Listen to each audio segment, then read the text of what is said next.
Thank you అండి. ఇది ఏం చెప్తాం, ఈ లడ్డు మీద ఒకసారి మాట్లాడండి. అది సనాతన ధర్మం గురించి మీరు ఇక్కడ ఫ్రాంక్గా చెప్పాలంటే ఇక్కడ ప్రకాష్ రాజు, జగన్మోహన్ రెడ్డి వీళ్ళెవరు కాదండి. సో మొన్న కళ్యాణ్ బాబు గారు మాట్లాడిన దాంట్లో ఇవాళ సనాతన ధర్మం, దానిలో గాడ్ అనేది ఒక భాగం.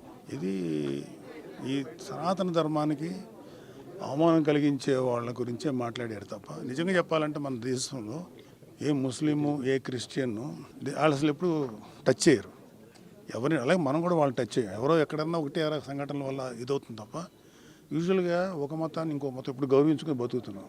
అది ఈపాటికి భారతదేశం ఏంటి ఎప్పుడు లాంగ్ బ్యాకే ఒక 500-600 ఏళ్ళ క్రితం కూడా చచ్చిపోయేవాళ్ళం. సో అందరూ కలిసి జీవించడం అనేది మా అందరికీ, అటు క్రిస్టియన్స్ అయినా హిందూస్ అయినా ముస్లిమ్స్ అయినా సిఖ్స్ అయినా కలిసి బతకడం అనేది మనకు మన పెద్దవాళ్ళు మనకి ఇచ్చినట్టుంది. అదే కళ్యాణ్ బాబు చెప్పింది సనాతన ధర్మం.